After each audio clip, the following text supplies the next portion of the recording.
Vengan a la mesa, que aún hay lugar. Sí, ese es el título de hoy día. No suena muy bíblico, no suena más bien a comida. Vamos a comer, que ya hay espacio en la comida, en la mesa, ¿no? Hay espacio en la mesa porque hay más comida, hay más espacio para todos nosotros. Pues efectivamente, el tema de hoy día tiene que ver con comida, con cena, aunque no vamos a preparar nada para comer. Lo que sí vamos a hacer nosotros es ver cómo en el contexto judío, la comida, el almuerzo, la cena, el participar de una mesa es algo muy especial. Yo no invito a nadie normalmente a mi casa a comer si es que no es de mucha confianza, ¿no? Si es que no le tengo confianza. Generalmente, pues abrimos las puertas de nuestros hogares, ahora con más cuidado todavía por la pandemia, ¿no? A las personas que les tenemos cierto aprecio y cierto cuidado o en circunstancias muy especiales, ¿no? Por ejemplo, alguien se va a casar por civil y entonces invita a las personas más allegadas, ¿no? Los padres, los hermanos, ellos participan de esa mesa. Esa cultura que tenemos acá en Sudamérica funcionaba igual allá y con más ahínco, con más fuerza todavía en el pueblo de Hebreo, el pueblo de Israel. Así que invitar a la cena trae una intención de vínculo íntimo, de vínculo especial, muy, muy especial. Por lo tanto, nosotros tenemos que encontrar que el hecho de saber que Dios va a tener una cena al final de los tiempos, Él va a tener una cena, ¿ok? Y la va a tener solo con sus hijos. Es una cena muy especial. Y entonces los judíos sabían que Dios tendría un momento especial para con toda su nación y ellos estaban esperando la venida del reino y tener una cena con Dios. Bajo esa premisa es que Jesús va a tomar esta invitación y va a desarrollar todas estas ideas. Vamos a rescatar al final 4 temas importantes de todo esto, 4 temas sumamente importantes de todo este asunto, ¿no? Vamos pues ya al concepto de la palabra. ¿Estamos preparados? Vamos para allá.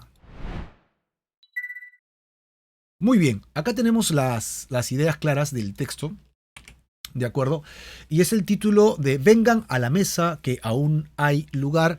Pues hablaremos del tema de la entrada al banquete del Señor, la entrada al banquete del Señor, no sin antes siempre repasar, y ahora sí muy rápido, simplemente, ¿dónde se encuentra Jesús? ¿Qué está sucediendo? Recordemos que Jesús está cerca de la fiesta de la Pascua y ha hecho todo un recorrido, pero él está alrededor de Jerusalén. ¿Verdad? Está por la casa de Marta, María, pero regresa un poco a Berea, viene a un pueblo, viene a otro pueblo. Él se encuentra predicando, él se encuentra hablando, él se encuentra enseñando a la gente al campo abierto, ¿no? Y qué lindo porque esta temporada de iglesia, nosotros, Capilla Calvario Fe, hemos reiniciado nuestras actividades de cultos presenciales, algo parecido como Jesús, estamos deambulando, ¿no? Vamos a un lugar y estamos enseñando la palabra, viene gente, se nos cruza, pasa Firulai, pasa Bobby, y pasa la persona que está trabajando, y bienvenidos todos, pues estamos en la calle. Y yo imagino que algo muy parecido le pasaba a Jesús. Él estaba trabajando, haciendo todo, y hablando, enseñando, y la gente pasaba y escuchaba. Algo así le estaba pasando a Jesús. Y él se estaba preparando para entrar ya a Jerusalén, donde sabemos el final de la historia, ¿verdad? Entonces él se encontraba cerca también de sus hospedadores, que era Juan y también, Marta y María. Y luego Jesús se pone a enseñar y entre muchos dichos y enseñanzas que él está haciendo, lo último que nosotros vimos fue, las últimas cosas que vimos fue el hecho del ingreso al reino de Dios. Para entrar al reino de Dios hay que entrar por la puerta angosta. Y luego replicamos con el otro evangelio, que no solamente es una puerta, sino que también es un camino angosto. Es decir, el cristianismo que regresa al Padre Eterno, se da cuenta que este mundo está paganizado, mundanalizado, que el sistema del mundo está pervertido, y por lo tanto, como yo estoy regresando a Dios, quien es santo, tengo un encuentro moral, tengo un encuentro ético, tengo un encuentro de diferencias con el resto de la humanidad. Por eso es que es difícil, por eso es que no es fácil. Y aquel que quiera venir a Cristo para salvación y vida eterna, tiene que saber que así será. Así que Jesús no pinta la píldora para que te la tragues, te la pone tal como es y te dice que hay que pagar el precio. ¿Ok? Y encontramos pues en la última lectura que ellos desean matarlo a pesar de que él desea cobijarlo bajo la pluma de sus alas, ¿no? Le avisan de una amenaza de Herodes, pero el deseo de Dios es proteger a la nación de Israel, ¿no? Nosotros vimos este cuadro rápidamente también, que nos daba la idea nos daba la idea de Lucas 13, del 31 al 35, que fue lo último que estudiamos, que cuál fue la amenaza. La amenaza fue que Herodes lo quería matar y que los fariseos estaban de acuerdo con él. Sin embargo, encontramos que Jesús, y por medio de él, responde, ¿no?, a esta amenaza, ¿ok?, hablándole acerca de que ellos siempre han sido asesinos. Ellos quieren matarlo. Luego que hemos visto que ellos rechazan a Jesús. ¿Qué encontramos después? Que hay consecuencias si rechazas a Jesús. ¿Ok? Y luego ¿qué encontramos? Encontramos que a pesar de eso, Dios espera que regresemos a Él. En el caso de los hebreos, que regresen a Él. Y en nuestro caso también. Dios desea que tú y yo regresemos a Él. Muy bien.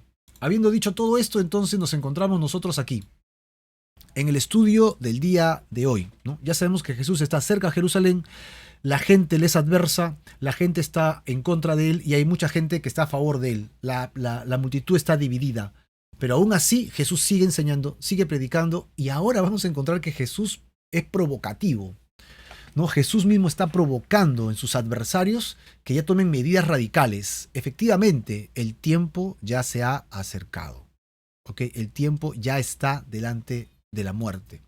Y es así como nosotros encontramos el texto de hoy día. Así que separa ese texto, Lucas capítulo 14 del 1 al 24, ¿correcto? Vengan a la mesa, que aún hay lugar. La primera sección, desde el versículo 1 al versículo 6, ¿no?, vamos a encontrar cómo Jesús es invitado a esta cena por un personaje interesante, pero lo invitan para atacarlo. Creemos que esta invitación tiene un sentido, como el resto de pasajes que veremos después, le quieren poner una trampa a Jesús, ¿no? Jesús es alguien bondadoso, bueno, misericordioso, compasivo, y si alguien necesita ayuda, Jesús no va a restringir su mano.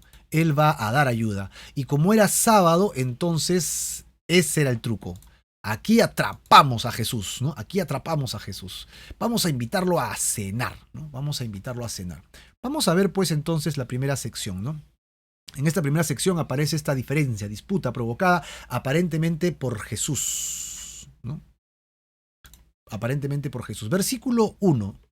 Vamos a ver a los intérpretes de la ley, a los fariseos, y Jesús va a hablar sobre la misericordia. Toma nota porque al final te tomaré examen, a ver qué tanto aprendimos, ¿no? Va a hablar sobre la misericordia. El verso 1 dice que aconteció un día de reposo, así que ya no hay una secuencia de que estaba el mismo día haciendo cosas. Parece que ya había pasado algún tiempo, no estamos seguros de cuánto tiempo, solo es eso, ¿no? Aconteció un día.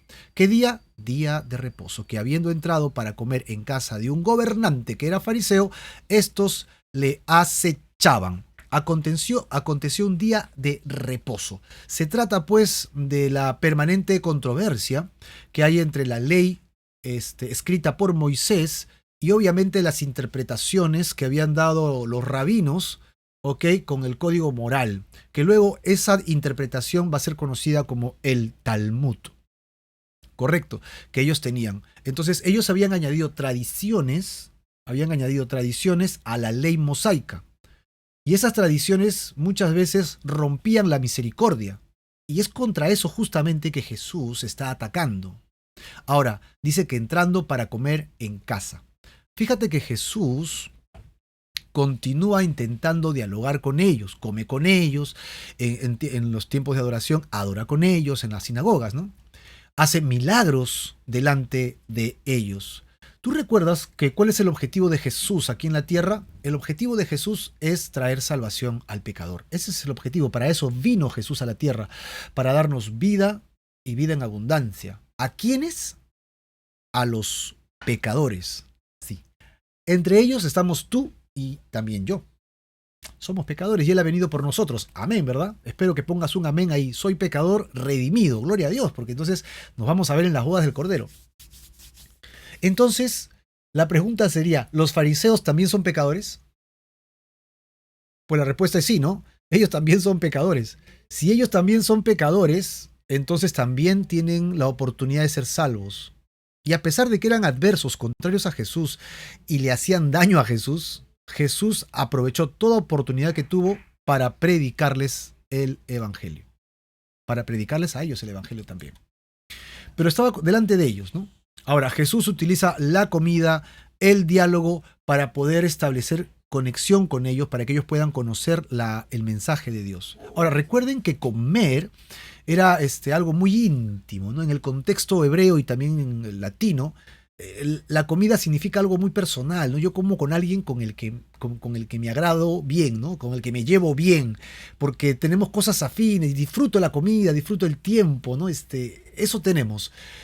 Pues esto es importante porque ese principio también lo podemos llevar al reino de Dios. En el reino de Dios, Dios va a establecer una cena, una comida, y quiere que participemos de él, y ya lo sabes, solo podremos hacerlo aquellos que somos hijos de Dios.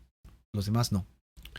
Ahora, habla de un gobernante que era fariseo. Este personaje es interesante porque no solo era fariseo, era un líder social, un líder local, era un gobernante, alguien que dirigía esa parte del pueblo. Podríamos llamarlo en nuestras comunidades como un alcalde, ¿no? Un alcalde. Alguien que está tomando direcciones políticas, sociales en la comunidad. Y aparte tenía esta parte de la secta judía que era religioso fariseo, ¿no? Recalcitrante. Así que él tenía toda la opulencia, si era un gobernante, con ese estatus, tenía toda la opulencia, el dinero, para poder solventar una gran comida, un gran banquete. Así que ya te imaginas, el motivo no lo dice, no sabemos por qué era esta comida. Tal vez solamente era una trama para que Jesús caiga, tal vez, ¿no? Pero igual, como tenía invitados, él tenía que quedar bien, así que puso una gran comida. Otra cosa que encontramos en este verso es que le acechaban.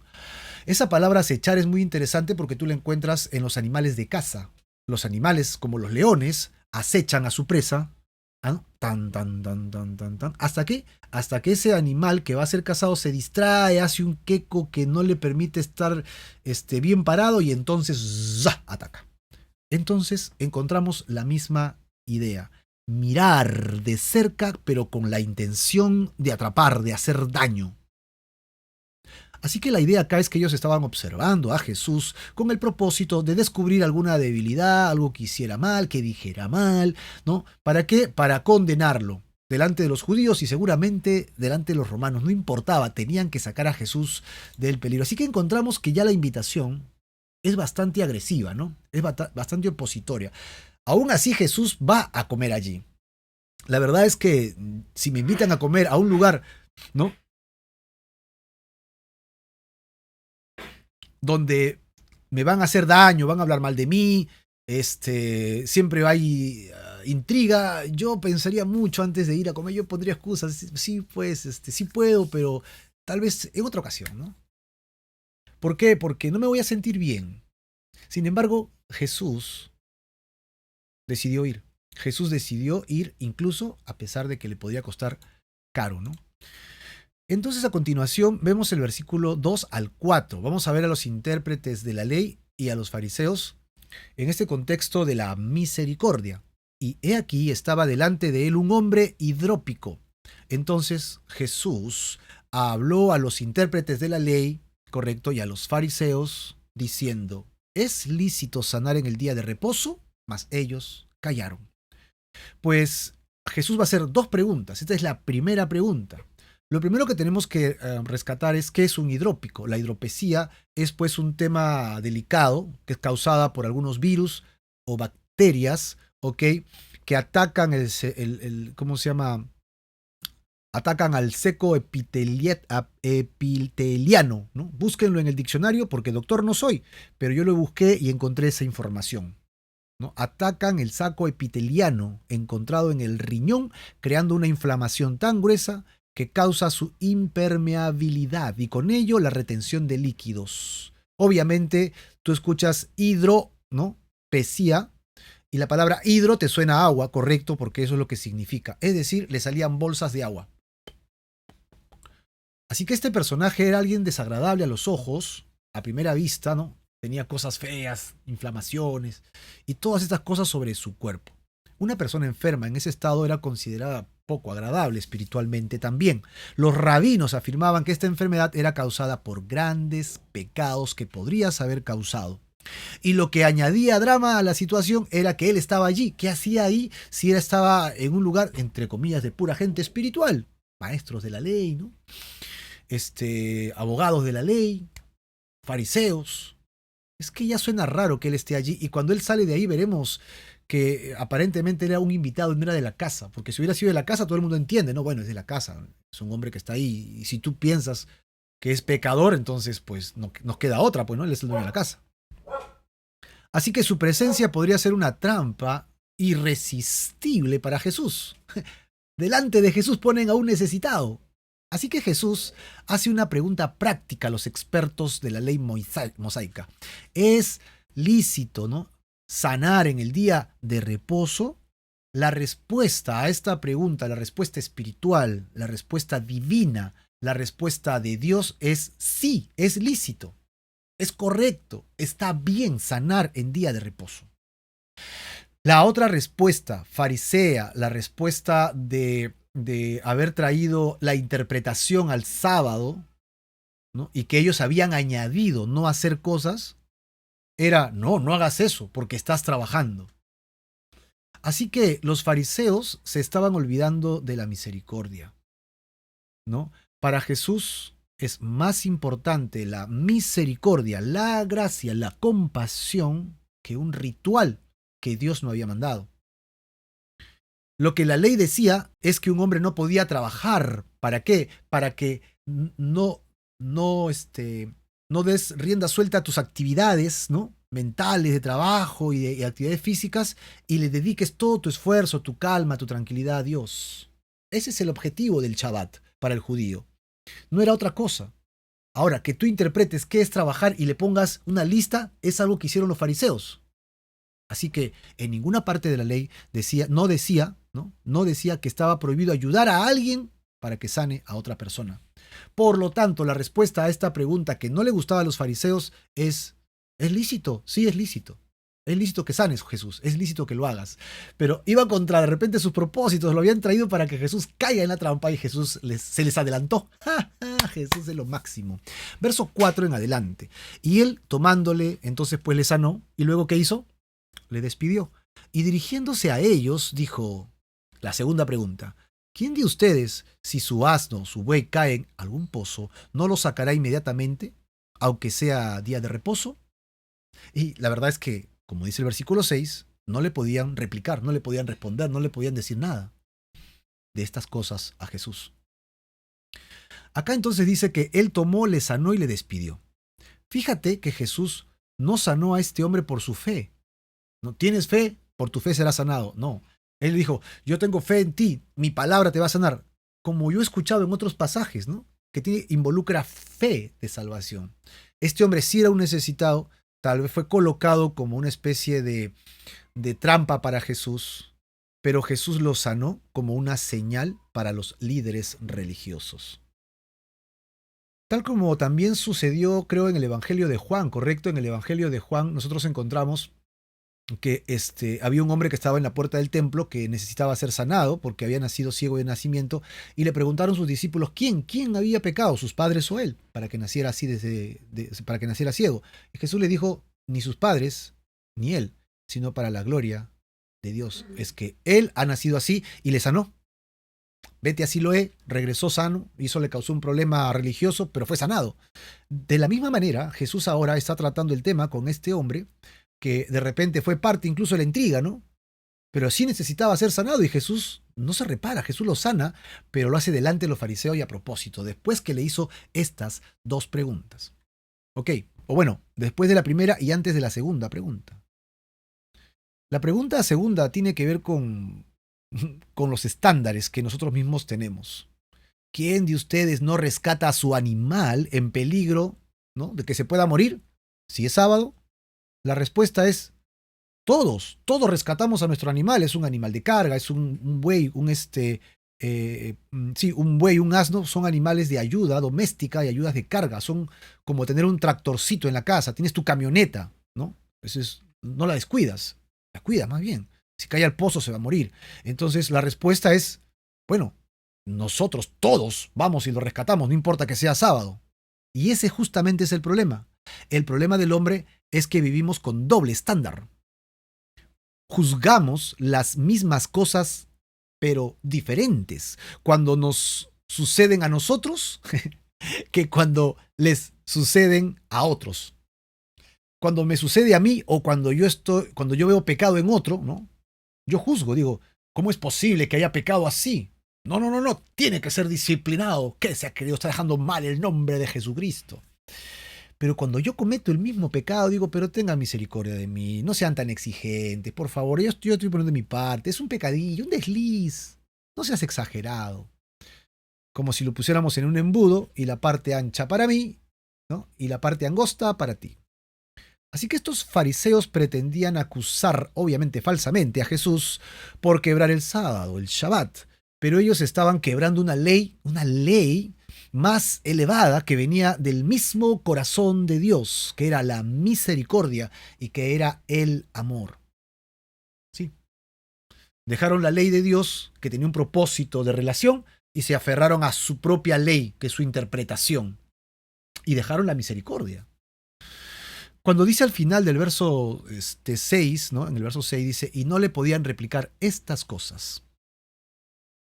La pregunta de Jesús y sus ejemplos eran tan devastadores para su lógica que los líderes religiosos no podían responder.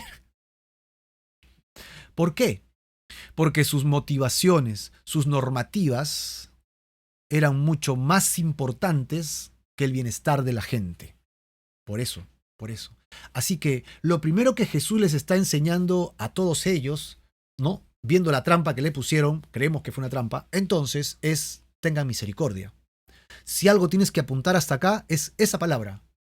Misericordia, por favor, toma nota. Si no es en tu cuaderno de apuntes, ahí al costadito, versículos del 1 al 6, pon una señal allí y coloca allí misericordia. Ahora arrancamos con el versículo 7, ¿no? Vamos a ver qué sucede ahora en el versículo 7, del versículo 7 al versículo 14. Son una lección y no necesariamente de etiqueta de qué hacer y qué no hacer en la mesa. Sí es el tema, pero lo está usando para enseñar algo más grande. El primer tema fue misericordia, pero ahora lo que les va a enseñar es humildad. Cosa que los fariseos y estos maestros de la ley no tenían. No tenían humildad. Vamos a ver qué pasa. Versículo 7, ¿no? Versículo 7. Estoy emocionado con este texto, está fascinante. Vamos a ver qué nos dice el versículo 7. Jesús a los convidados. Mira cómo cambia el escenario. Jesús le habló al hidrópico y a los fariseos. Pero ahora Jesús va a ver algo y luego se va a concentrar en los convidados que vinieron con él, los que entraron por la misma puerta de invitados. Con el tema de la humildad, obviamente. Versículo 7. Observando cómo escogían los primeros asientos. ¿Con quién estaba hablando? Con los fariseos, con los maestros de la ley. ¿Y a quién estaba observando Jesús? A ellos. Por lo tanto, la secuencia del versículo 7 es que estaba observando a los fariseos. Observando a los fariseos cómo escogían los primeros asientos a la mesa, entonces hace el giro. Refirió a los convidados. Captas lo que está haciendo Jesús, ¿no? Él está tomando la atención, está tomando el control de todo. Lo máximo es el maestro, ¿eh? A los convidados una parábola para hablarles de ese tema. Palabras que quiero rescatar. Observando. Si te das cuenta, ellos lo estaban acechando. ¿Recuerdas? Acechando. Lo estaban observando para atraparlo, ¿no? In situ. Esa era la idea. Pero a pesar de que estos lo estaban observando, invitaron a Jesús para criticarlo y observarlo, no se daban cuenta que era Jesús quien los estaba observando a ellos. Sí, a veces yo puedo decir, voy a encontrar los errores en la Biblia. Yo no estoy de acuerdo con estas cosas que Dios ha hecho. Yo no estoy de acuerdo con aquí, con acullá. Y yo pienso que yo estoy siendo crítico de Dios. Yo no estoy de acuerdo. Mira, o sea, yo estoy más alto que Dios, ¿no? Porque yo estoy juzgando que Dios está mal, ¿no? Dios no debió permitir tal o cual cosa. Wow, ¿no? Se te estás poniendo en un lugar muy, muy peligroso, ¿no? Pero tal vez no te das cuenta que es Dios quien te está observando. Hoy día Dios está inclinando sus ojos y lo está poniendo sobre ti. No importa lo que pienses o lo que digas. Lo que yo espero al final es que, después de que veas que Dios es quien te observa, decidas arrepentirte de tu necedad. Y disculpa que lo diga con tal claridad, pero es como lo dice la Biblia. Y vengas arrepentido conmigo a los pies de la cruz y aceptemos entrar a las bodas del Cordero, que es una historia íntima que está contada, pero que todavía va a suceder. Luego dice que escogían los primeros asientos a la mesa. Es decir, los hombres espirituales, los sabios de Israel que estaban allí, ¿no? Porque era el jerarca, era el líder, ¿no? Que estaba allí de los religiosos, se estaban peleando por sentarse en el primer lugar a la mesa. Pero tú te has puesto a pensar que cuando tú eres invitado a una casa, tú no escoges qué lugar te vas a sentar. Yo me invitan a una casa y una mesa, entonces yo espero que me digan, señor, siéntese allá, acullá, póngase a mi costado, venga para allá, o puede ir a la cocina, por favor, coma con los sirvientes. Entonces yo soy el invitado, a mí me van a decir dónde me voy a sentar. Yo no puedo ser presumido y alucinar que yo me voy a sentar en la mesa del papá. Yo me siento en la mesa del papá, agarro sus cubiertos y agarro su taza, ¿no? Qué falta de respeto. Pero eso es lo que estaba sucediendo acá. ¿Era un problema de ética? Bueno, sí, es un problema de ética en la comida, pero Jesús va a enfocarlo de otro lado. Va a aprovechar esta mala situación y va a tomar este recurso para hablar de la pretensión. Ok, a los invitados le va a decir, no sean pretenciosos, no sean pretenciosos. Versículo 8 y 9. Cuando fueres convidado por alguno a bodas, mira lo primero que les dice, no te sientes en el primer lugar. No sea que otro más distinguido que tú esté convidado por él. Y viniendo él que te convidó a ti y a él, te diga a ti, pues, ¿no? Oye, dale lugar a este. ¿Y entonces qué vas a hacer? Acá lo dice. Y entonces no te va a quedar otra cosa que levantarte, darle el asiento, pero como ya la mesa está llena, tienes que irte al final, pues, porque ya no hay más sitio. Por presuntuoso, ¿no?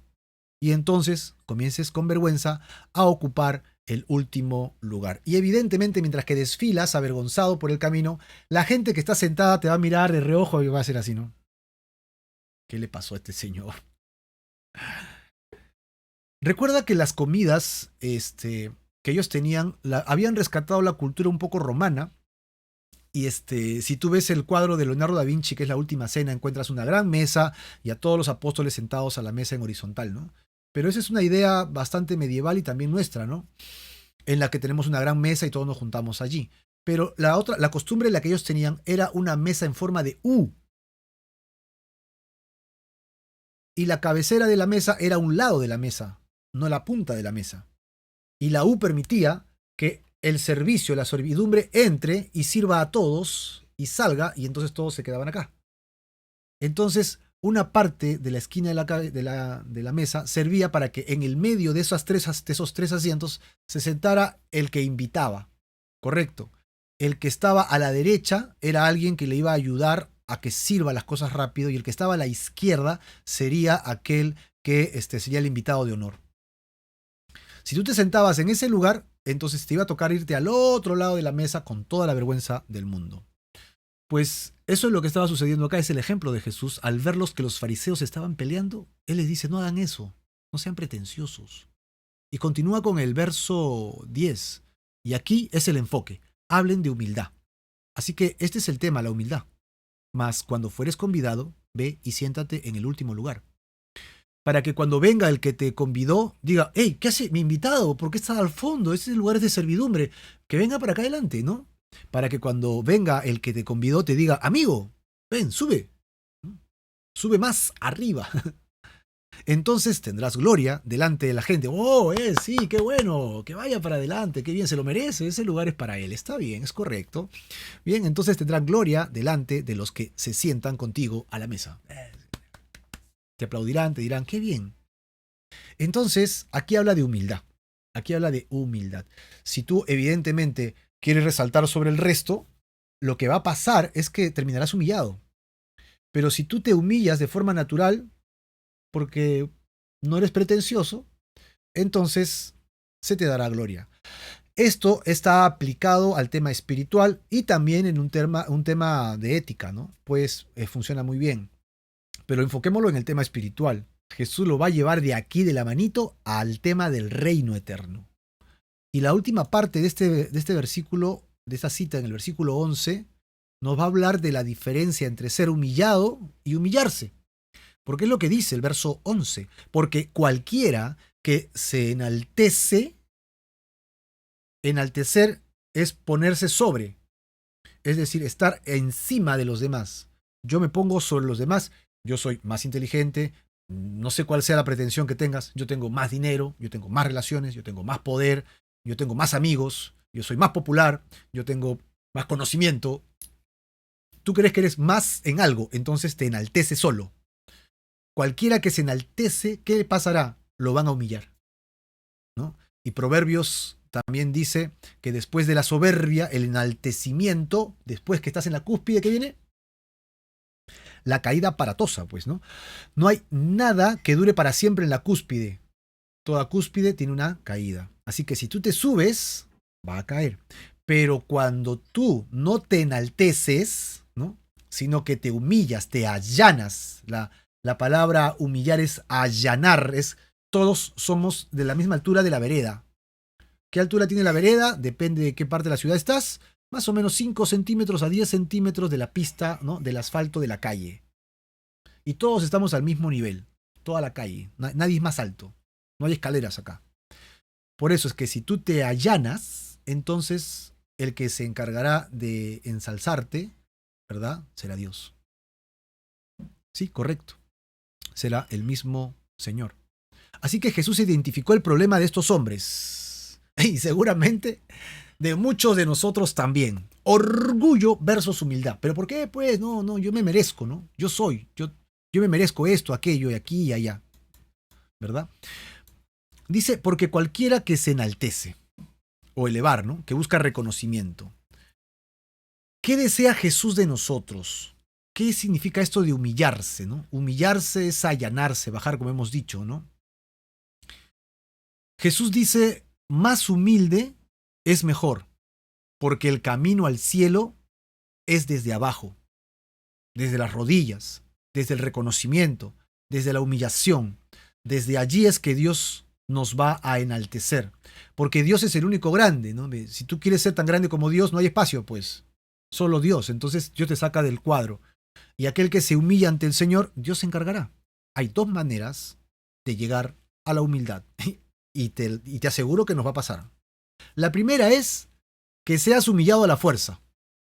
Tú te crees la última chupada de mango, la última Coca-Cola en el desierto y todavía helada, ¿no? Entonces tú te crees lo máximo y entonces, ¿qué va a pasar? La gente en algún momento va a hablar mal de ti, te va a criticar y tú te vas a sentir humillado.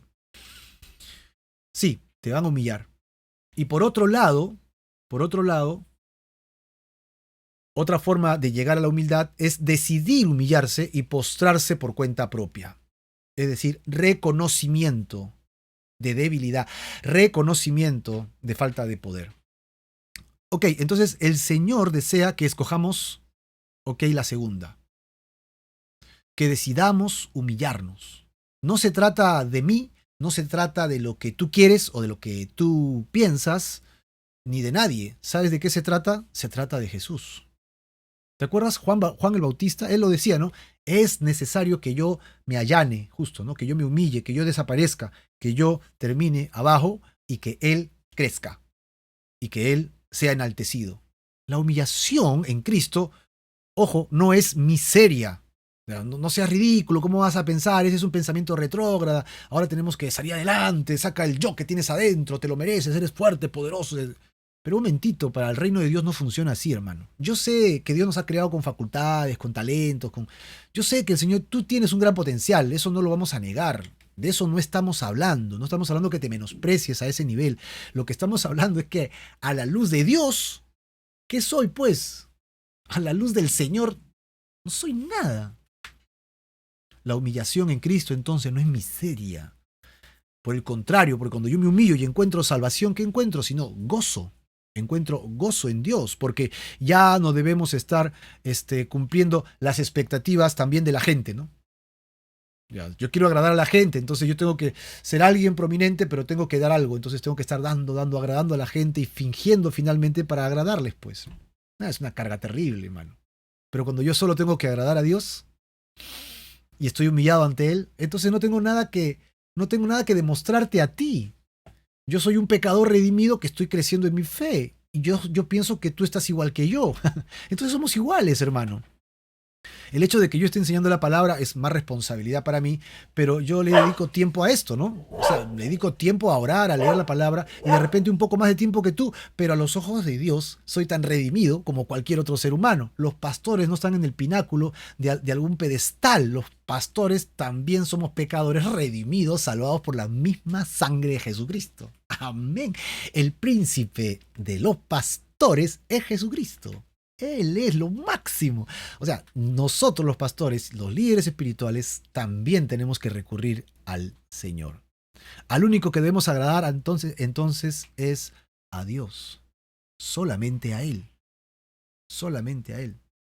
Y si nos humillamos, es justo en ese lugar donde Dios nos va a buscar. Sí, no hay otro lugar donde Dios nos busque. ¿Sabes dónde nos busca? En la recámara de la humillación. Si tú estás en la recámara, en el cuarto, en el dormitorio, en el salón, ¿no? De repente estás en tu tremendo salón del orgullo, ¿no? Del que crees que puedes, que eres muy santo, o que crees mucho conocimiento, o que crees que tienes mucho poder. Si tú estás en ese nivel, en esa altura, pues lo siento, el Señor no entra a ese cuarto. Dios ve de lejos, así a los orgullosos, pero se acerca a los humildes de corazón. Entonces, entra al cuarto de la humillación, porque Dios cuando nos busca va a ese cuarto. Dios consuela entonces al que es humilde, no al orgulloso. En 2 de Corintios capítulo 7, versículo 6, ¿no? En la alegría de Pablo, encontramos que dice Pablo, pero Dios que consuela a los humildes. Toma nota, 2 Corintios 7, 6. ¿A quién consuela Dios? A los humildes. Y en el caso de Pablo, y es porque le envió a un personaje que le traía ese consuelo. ¿Quién era? Tito, ¿no? Un discípulo pequeñito, digo yo, ¿no? Para acordarme. Dios consoló el corazón de Pablo porque Pablo era humilde. En Primera de Pedro, capítulo 5:5, es fácil porque es 5:5 y es la primera carta de Pedro, donde Pablo habla a los líderes espirituales que apacienten el rebaño de Dios. Les dice, sean sumisos unos con otros. Y luego habla de no solo vestirme, sino revestirme de algo. ¿Sabes de qué? De humildad. Y es que la humildad está por todas partes como una característica que debería sellar el comportamiento de un creyente. Alguien que le ha creído a Jesucristo y vive por la palabra de Dios no debería ser altivo, no encaja, no es parte de ese estándar divino. Y si no lo somos, pues obviamente Dios quiere que lo entendamos y que dejemos el orgullo, porque continúa diciendo Pedro en su carta de primera de Pedro 5:5, porque Dios resiste a los soberbios. Disculpa, no te escucho, soberbio. Hay demasiado de ti ahí. Hay demasiado tuyo, demasiada carne. Yo no te escucho. No te resisto. Dios resiste a los soberbios, pero a los humildes les da gracia. Y otro texto que es muy conocido, que es fabuloso, lo encuentras en el libro de Filipenses. Filipenses capítulo 2, versículo 5. Filipenses, ¿qué? 2, versículo 5 en adelante, habla justamente de Jesús. Mira, Jesús no tendría por qué ser humillado por nadie. O sea, él no califica para ser humillado. Recuerdas que hay dos formas de ser humillados, ¿no? Pero él que decidió humillarse solo. Y el Padre lo enalteció. Búscalo conmigo en tu Biblia, Filipenses 2, 5, 8 y leo, pero yo lo tengo aquí escrito. Haya pues en ustedes este sentir que hubo también en Cristo Jesús, el cual siendo en forma de Dios, no se estimó ser igual a Dios como cosa a que aferrarse, verso 7, sino que se despojó a sí mismo tomando forma de siervo, hecho semejante a nosotros, los seres humanos, los hombres, versículo 8, y estando en la condición humana, porque se encarnó, Dios se encarnó, hizo algo. ¿Sabes qué hizo? Por ti, por mí, se humilló a sí mismo. Se humilló a sí mismo haciéndose obediente. O sea, si es soberbio, ¿yo por qué, pues, Señor? ¿Yo por qué, Padre? Que lo haga otro. ¿Por qué tengo que ser yo? Yo no he hecho nada malo. Si hubiera hecho algo malo, pues me lo merezco. Pero soy Dios, ¿no? ¿Qué pasó? Yo no tengo por qué ir a la cruz. Pero por amor a Marco. Marco, pecador, sí, lo quiero a Marco, pero no sé si vale la pena Marco. Bueno, de repente por Elena, de repente por Wilder, por Chelita, ¿no? De repente por, qué sé yo, hermano, por Dianita, por Giselle, por Chelita, por Berta, por Pedro. Pon tu nombre, ¿no? Por Seleni. De repente por ti que estás en ese instante conectado, por Clarita, ¿verdad? Por Danilo, que estamos en ese instante, estoy leyendo sus nombres en el chat, que estamos en vivo en este instante, conectados unos a otros, ¿no? Arsenida, que está con nosotros en YouTube, por la familia de Miguel Gutiérrez, que está con nosotros y que Dios lo tenga en su gloria, nuestro querido hermano. Por Carlitos Álvarez, él se humilló por nosotros. Y si solo hubiera sido por ti, él lo hubiera hecho, hermano. ¿Sabes eso, verdad? El amor de Dios es tan grande que si solo tú hubieras pecado, él igual hubiera venido por ti. O sea, es incalculable ese amor. Yo entiendo que por la humanidad, pero si solo hubiera sido por Yibu, por Juliano, también hubiera venido. También lo hubiera hecho. Dios tiene un amor incalculable, grandioso, por Rita, ¿no? Por Xiaomi, por pues por Ivani, ¿verdad? Pon tu nombre y vas a encontrar que el amor de Dios está presente también para ti, también allí, ¿no? Allí. Entonces dice que se humilló a sí mismo haciéndose obediente hasta la muerte. ¿Y qué muerte? Muerte de cruz. La manifestación del amor de Dios para ti y para mí no es un te amo, es un te voy a demostrar que te amo. ¿Cómo te lo demuestro? Entregando mi vida por ti. Es decir, una demostración sacrificial del amor que Dios tiene por mí. Así que, siendo creyentes ante el Señor, yo no debería estar buscando una posición, un reconocimiento delante de los hombres. ¿Sabes qué es lo que sí tengo que buscar? Comunión. Juega con estas palabras. No posición, sí comunión. No posición, pero sí relación, comunión. Lo más importante entonces no es qué posición tengo a la mesa. ¿Sabes qué? Lo más importante es que Jesús está en la mesa. ¿Ves la gran diferencia? Estoy a la mesa, gloria a Dios, no importa dónde me siente, ahí está Jesús y yo me voy a sentar a escuchar a Jesús. ¡Wow! ¿No? Ahora estamos escuchando sus palabras y estamos quedando, creo, muchos hasta extasiados con todo lo que nos está enseñando aquí. Ahora, no queda aquí, la historia no queda acá. Entramos a la siguiente sección, cuando le va a hablar ahora al que lo invitó y le va a decir qué hacer cuando invite a alguien a comer. Ahora Jesús ya está llevando esta historia a otro nivel, al nivel más espiritual, ¿correcto? Veamos cómo pues Jesús le va a contestar al anfitrión sobre otro tema. Hemos hablado de la generosidad, perdón, de la humildad, ¿no? Segundo, de la misericordia, 1, de la humildad, 2, y ahora de la generosidad. Dijo también al que le había convidado: cuando hagas comida o cena, no llames a tus amigos, tus hermanos, ni a tus parientes, ni a tus vecinos ricos, no sea que ellos a su vez te vuelvan a convidar y seas pues recompensado, ¿no? Dijo también al que lo había invitado. ¿Quién era el que lo había invitado? ¿Recuerdas en los primeros versículos? Versículo 1, ahí lo dice. Revísalo en tu Biblia, chequea y te darás cuenta conmigo que es nada más ni nada menos que este gobernante y además fariseo. El líder local, podríamos decirle, ¿no? Que además era pues de esta rama de religiosa judía, los fariseos. Cuando hagas comida o cena, no llames a tus seres conocidos, queridos, que te pueden devolver el favor y que te pueden pagar. Es decir, ten tus reuniones familiares, eso es correcto. Si tienes un matrimonio, tus hijos se casan, tienes nietos, haces una fiesta por el cumpleaños de alguien y quieres reunirte con tu familia, amén, eso no es el punto. El punto es, no te esfuerces por sacar provecho de esas reuniones para tu beneficio. Eso es, hazlo con sinceridad de corazón. No busques la recompensa. ¿Sabes qué tienes que buscar? Ser generoso. Eso es. Continúa Jesús con la historia. Le hemos cortado para destacar lo que no tiene que hacer, pero ahora sí le dice lo que tiene que hacer. Tiene que ser generoso. ¿Y con quién tiene que ser generoso? ¿Con los que le pueden devolver? No. Mira lo que dice el verso 13. Mas cuando hagas banquete, llama a los... Mira esta lista y toma nota porque te aseguro que va a resaltar esta lista otra vez. Pobres, mancos, cojos, ciegos.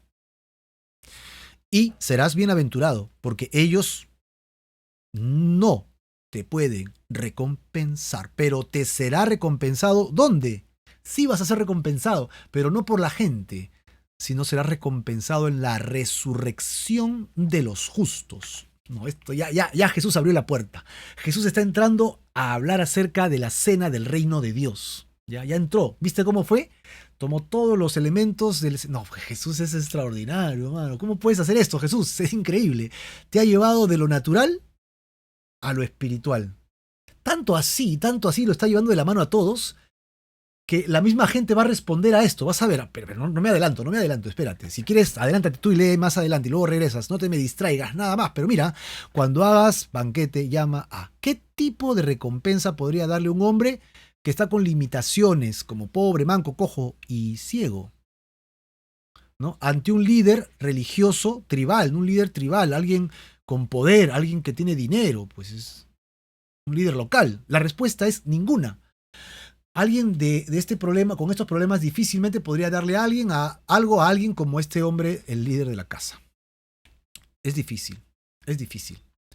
Pero dice que sí se le va a recompensar en la resurrección de los justos. ¿Hacemos las cosas porque nuestra recompensa es terrenal o nuestra recompensa es eterna? Pues la respuesta a esta pregunta que acabo de hacerte debería ser porque yo estoy pensando en mi recompensa eterna. Yo quiero estar en la mesa con el Señor. Yo tengo que ser generoso, como mi Dios es generoso conmigo. Me ha dado la vida eterna, la salvación, la cual no merezco. Y Él me la ha regalado, me la ha otorgado, y Él la ha pagado por mí. Eso es generosidad, pero 1000, ¿no? Hasta el cielo. Entonces Él me pide que yo también sea generoso, pero Él no se va a olvidar de recompensarme en la eternidad. Jesús está estableciendo la perspectiva correcta de las cosas, como Dios las ve desde el cielo hacia la tierra, y no como lo vemos nosotros los seres humanos. Pues desea que seamos generosos. ¿Eres generoso? ¿Sí? ¿Eres generoso? Obviamente en este caso está hablando de ayudar a los pobres, ¿no? Pero también ayudar a los pobres es el inicio para predicarles el evangelio. ¿De qué sirve que les llene la pancita a niños con hambre si su alma está perdida? Yo debería estar obligado en mi corazón a compartirles el evangelio. Sin condición, cómela, pero por favor solo escúchame. Y le mando el evangelio. Esperemos que lo acepte. Oremos para que el Espíritu lo convenza de justicia, juicio y pecado. Amén. Pero Jesús les está diciendo al líder de esta casa: hey chico, te estás olvidando de algo. Te estás olvidando de la generosidad y te estás olvidando que Dios está mirando. Eso es. Entonces Jesús va a entrar al siguiente tema, sin embargo, lo van a interrumpir. Pero lo interrumpen para bien, ¿no? Jesús quiere hablar de la parábola de la gran cena, ¿no? De la gran cena. Miren lo que pasa en el versículo 15. Jesús le va a responder a otro invitado como él. Probablemente era otro fariseo, bien intencionado, ¿no? ¿Ok? Y va a hablar sobre los que entrarán en la cena del reino de Dios. Con esto en mente es que terminaremos nuestra historia nosotros el día de hoy. Versículo 15. Oyendo esto, uno de los que estaban sentados, o sea, ¿no?, serán recompensados en el reino de los justos, cuando el Señor venga a reinar. Entonces él dice: yo voy a participar de esa cena. Versículo 15, y leo de nuevo. Oyendo esto, uno de los que estaban sentados con él a la mesa le dijo: bienaventurado el que come pan en el reino de Dios.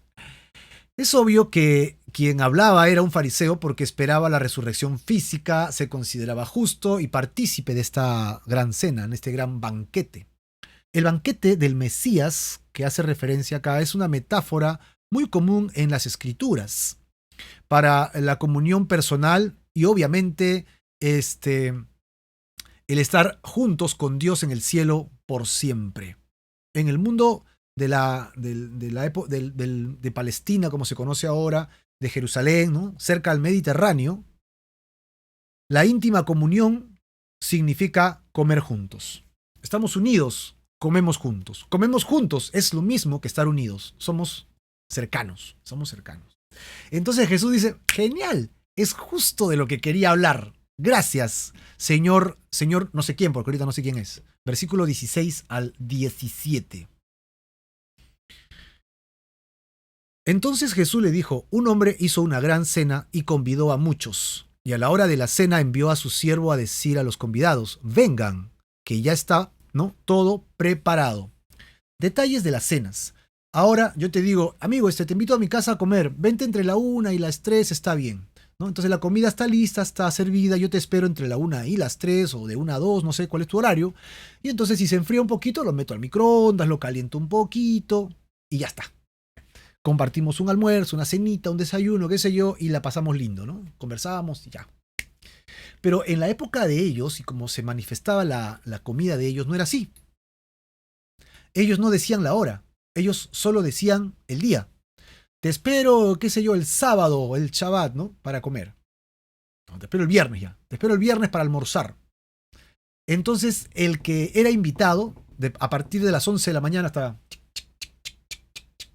¿Qué estaba esperando? Que le avisen para ir a almorzar. Y él podía estar esperando hasta la 1, 2, mientras que hacía sus cosas. De repente tocaban su puerta. ¿Quién es? Ya está listo el almuerzo. Vamos, está calentito. Ya, yo estoy listo. Y sale Raudal al almuerzo. Entonces, todas las personas son, primero, invitadas para separar fecha y luego están esperando el aviso para ir.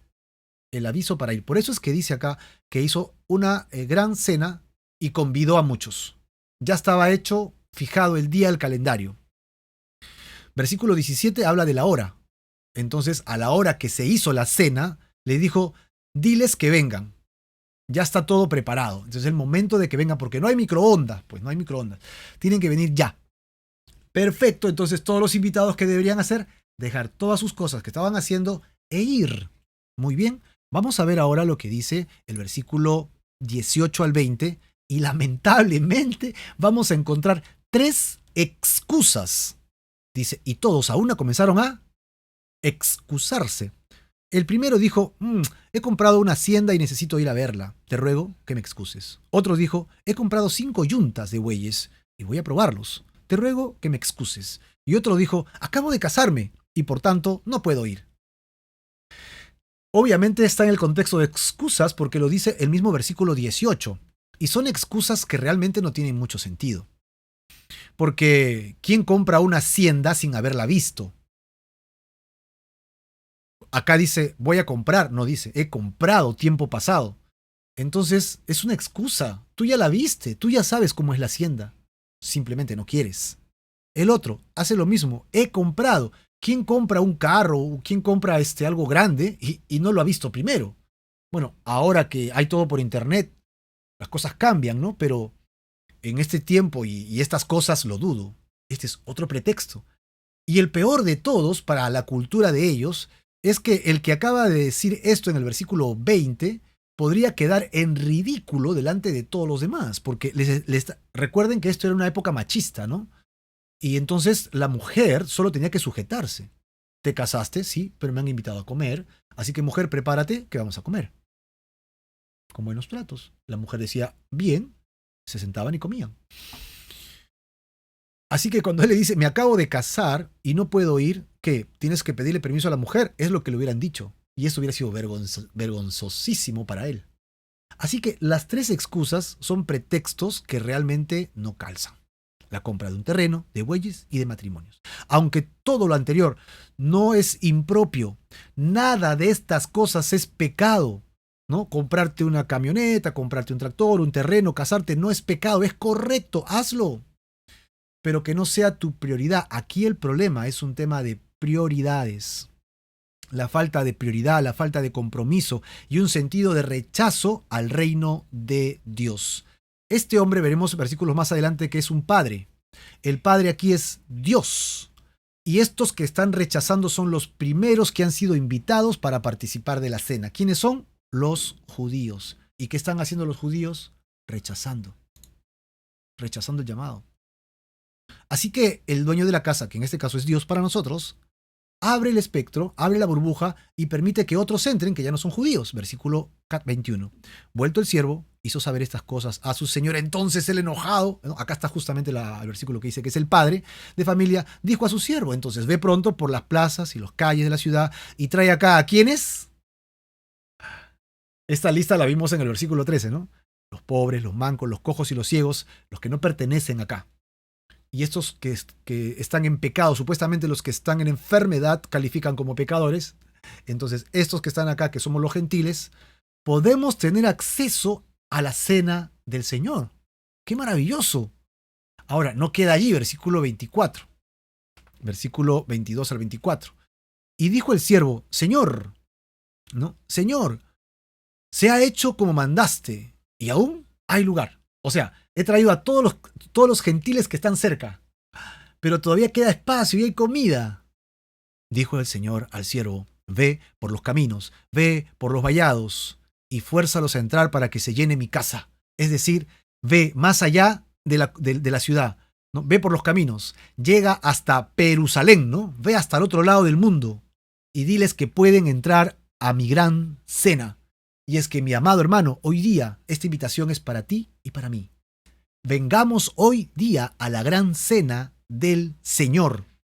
Porque lamentablemente el final es triste para los que no aceptan la invitación. Verso 24. Porque les digo que ninguno de aquellos hombres que fueron convidados gustará mi cena. Ninguno de ellos que fue invitado y que me rechazó participará. ¿Recuerdas la puerta angosta? La puerta ancha. Y que la puerta un día se cerrará. Acá la invitación está abierta y los judíos la han rechazado. Pero tú sigues invitado. No lo rechaces. Porque un día la invitación se acabará también. Y los que no quieran venir no gustarán de la gran cena del Señor. No gustarán de esa gran cena de Dios. Entonces, ¿qué tenemos que hacer nosotros? Tenemos que empezar para reconocer al Señor como nuestro Salvador. Sí, como nuestro Redentor, quien compró nuestras almas, nuestras vidas, y nos permite entrar espiritualmente al reino de Dios, ¿correcto? Y estando allí, vamos a ser llamados para participar de esta gran cena. Hoy día es el día que puedes empezar a entregarle tu vida. ¿Quieres hacerlo? Hay dos condiciones. Hemos aprendido que hay que ser misericordiosos, hay que ser humildes, generosos, y ahora lo que estamos aprendiendo es que tenemos que responder al llamado. Responder al llamado de Dios en nuestras vidas. Pon tu fe que Jesucristo ha pagado el precio de tu pecado en la cruz y arrepintámonos de nuestros pecados para tener acceso al reino de Dios y esta invitación sea aceptada.